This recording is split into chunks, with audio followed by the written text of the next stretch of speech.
Buen día.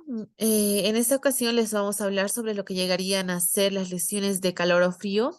Los integrantes de mi grupo son Barrio Nuevo, Chami, Brian, Edwin, Blanco, Tancara, Dalia, Andrea y mi persona, Cayisaya, Candia, Giovanna, Jenny. El caso que les vamos a presentar es un caso que fue publicado en la Revista de Medicina Legal de Costa Rica.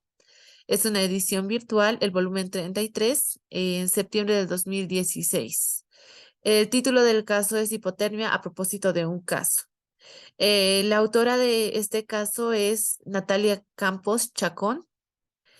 Y bueno, comenzando como tal, para defender el presente caso, vamos a mencionar que llegar a un diagnóstico de hipotermia como tal, como la causa de muerte, va a representar un gran desafío en patología forense, debido a que los hallazgos como tal, por lo general son inespecíficos. Se deben excluir a otras causas de muerte y tener presente también detalles del escenario. Asimismo, veamos como una introducción que es la acción del frío sobre el cuerpo humano que origina un cuadro denominado hipotermia, si es el organismo completo afectado, mientras que cuando se producen afectaciones locales, los cuadros sindrómicos son llamados genéricamente congelaciones.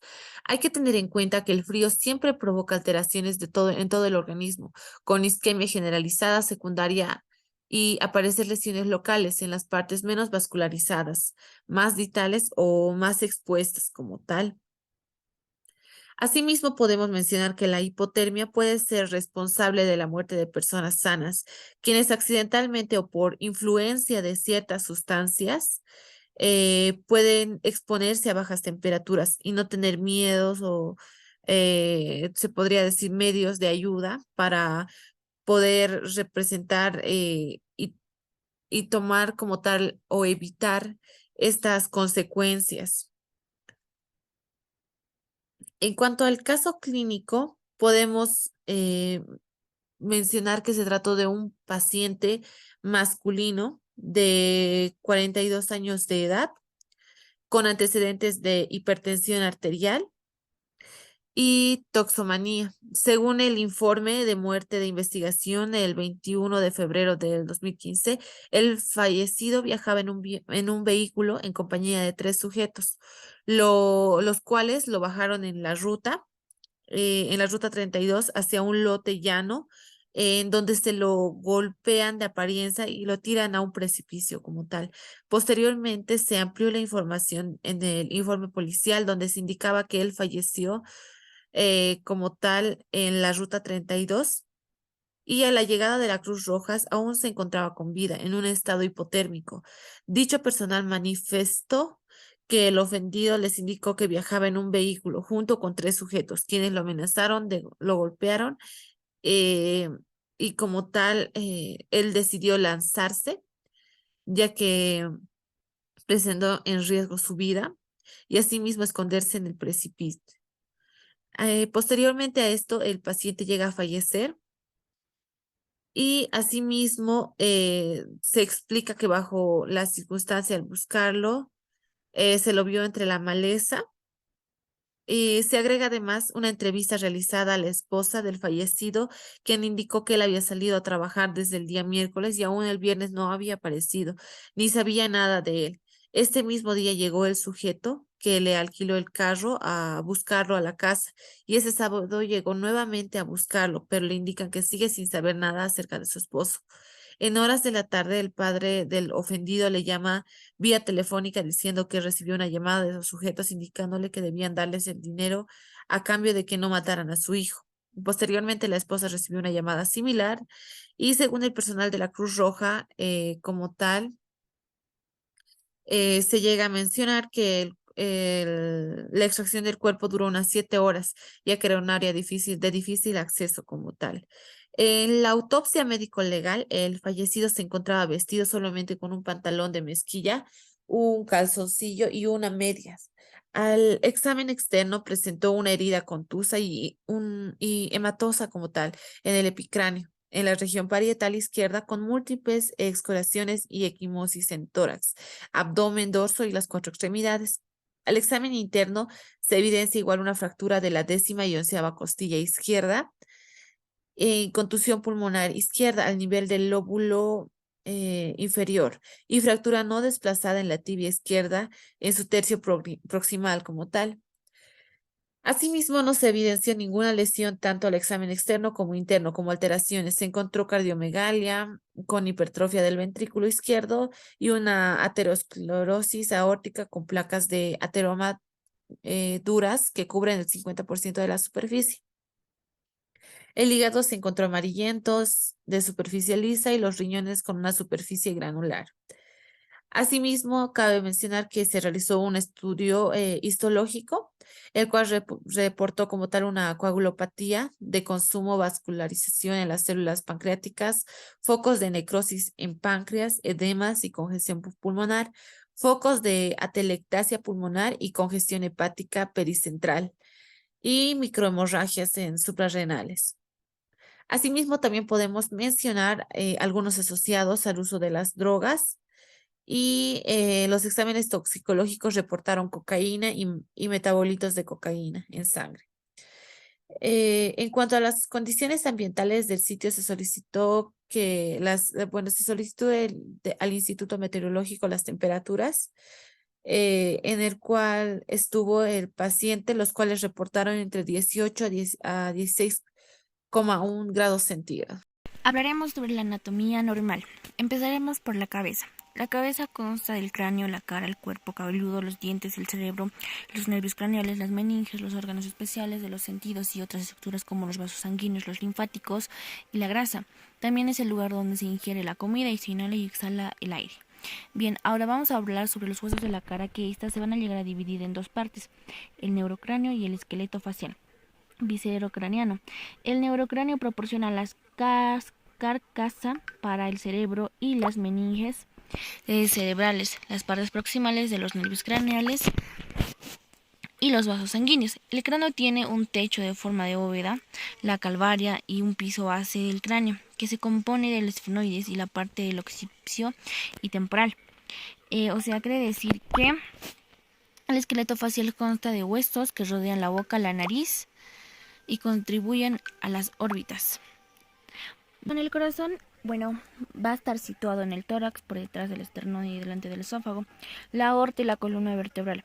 A ambos lados de él están los pulmones. El corazón descansa sobre el diafragma, músculo que separa las cavidades torácicas y el abdominal.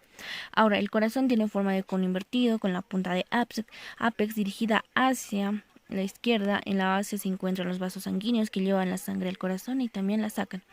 Ahora, la parte interna del corazón está constituida por 4 cavidades, 2 en el lado derecho y 2 en el lado izquierdo. De ahí que sea común hablar de corazón derecho y corazón izquierdo. Las cavidades situadas en la parte superior se denominan aurículas y las dispuestas en la parte inferior ventrículos. Ahora, vamos a hablar sobre el pulmón. Bueno, el pulmón son estructuras anatómicas pertenecientes al sistema respiratorio. Se ubican en la caja torácica a ambos lados del mediastino. Ahora, debido al espacio ocupado por el corazón, el pulmón derecho es más grande que su homólogo, o sea, el izquierdo. Poseen 3 caras, mediastínica, costal y diafragmática. Lo irrigan las arterias bronquiales y las arterias pulmonares. Lo llevan la sangre para su oxigenación, embriológicamente deriva del endodermo. Los pulmones también son órganos en los cuales la sangre recibe oxígeno, procede del aire inspirado y se desprende del dióxido de carbono, en lo cual pasa el aire expirado. Este intercambio se produce mediante difusión simple de los gases gracias a la diferencia de presión parciales de oxígeno y dióxido de carbono entre la sangre y los alveolos. Los pulmones están situados dentro del tórax y a ambos lados del corazón. Están protegidos por las costillas y separados el uno al otro por el mediastino. Están cubiertas por una doble membrana llamada la pleura. Entre ambas pleuras se forma una cavidad pleural, que esta ocupa una fina lámina de líquido seroso. Bien, ahora vamos a hablar sobre el hígado. Miren, el hígado se encuentra localizado en el cuadrante superior derecho del abdomen, inmediatamente por debajo de los pulmones, por encima del colon, intestino grueso, y es el órgano sólido protegido por las costillas, o sea, desde la quinta, en el cual tendremos lóbulo derecho, lóbulo izquierdo, ligamento falciforme que separa los lóbulos. Ahora, el trayecto de infrahepático de la vena cava inferior, la vena permite el retorno de toda la sangre En la parte inferior del cuerpo incluye los riñones, los órganos pélvicos como útero y ovarios en las extremidades inferiores, el hilo vascular que alimenta con sangre el hígado, la vesícula y el árbol biliar a través de los cuales fluye la bilis. Ahora vamos a tener la circulación del hígado, que a diferencia de otros órganos del ser humano, el hígado recibe sangre de la arteria hepática y de la vena porta en un 20-25%. Por cierto, proviene de la arteria de un 75-80% de la vena porta. En total recibe 1500 ml de sangre por minuto. Recordemos que el corazón bombea 5000 ml por minuto en todo nuestro cuerpo. Ahora, el bombeo general de la sangre proviene del corazón, que envía alrededor de 5 litros por minuto en todo el organismo.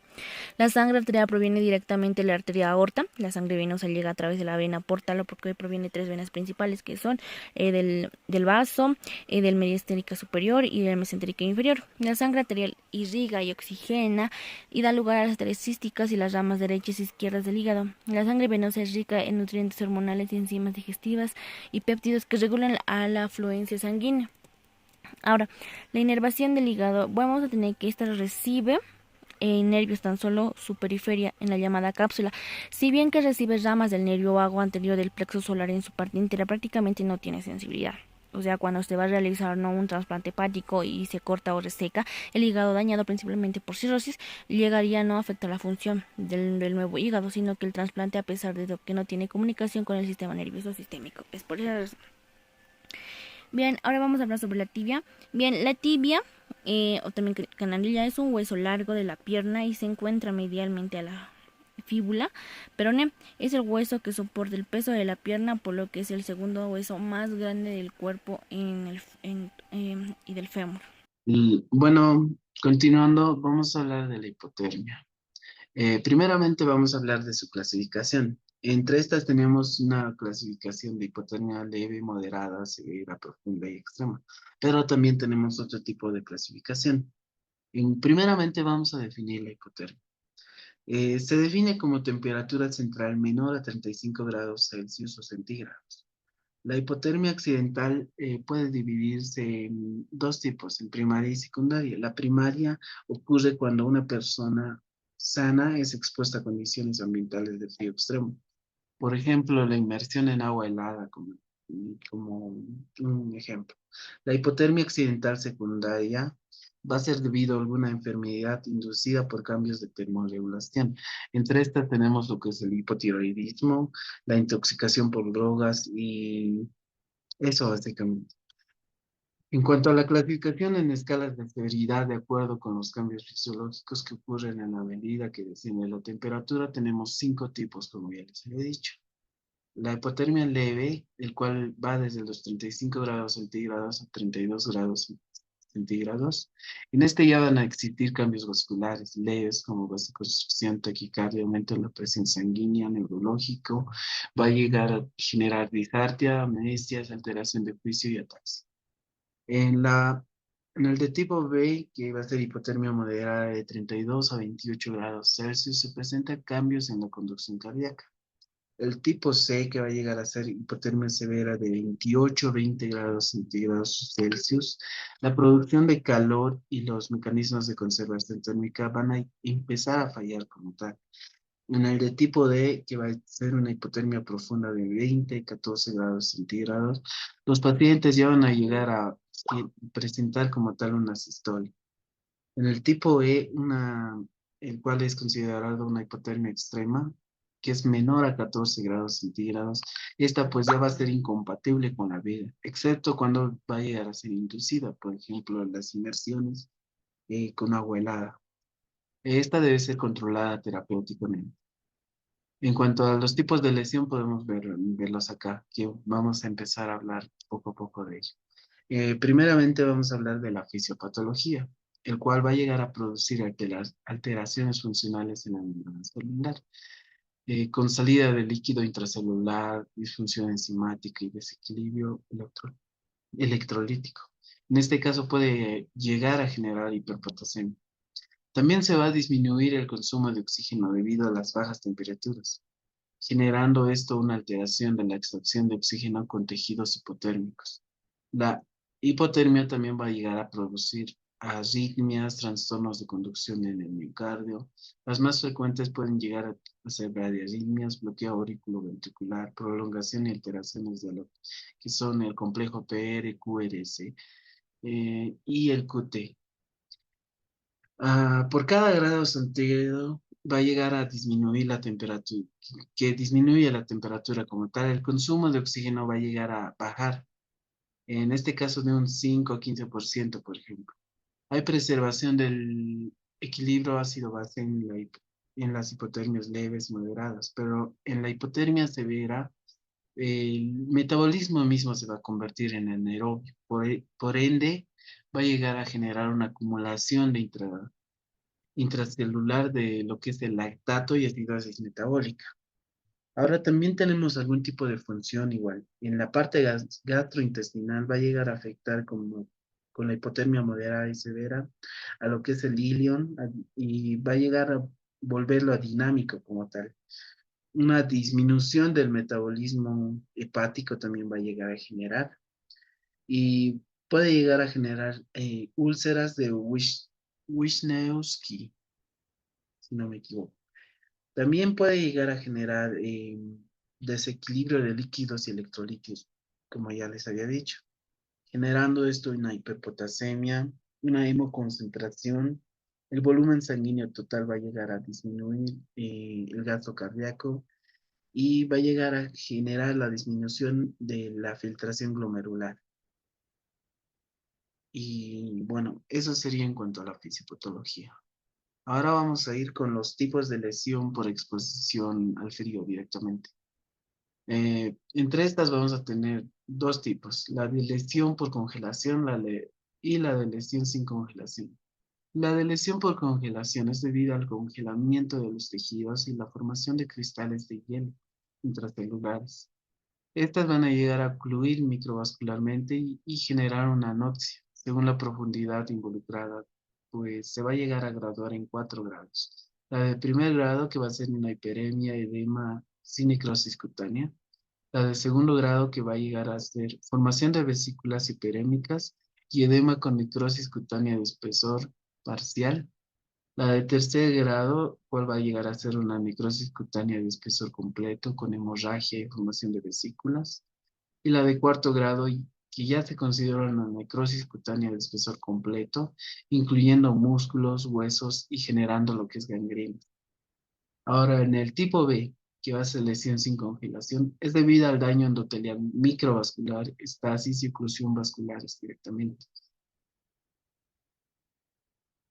Acá podemos ver los tipos de grados que pueden llegar a existir y al grado final en el que puede llegar a generarse en este tipo de necrosis.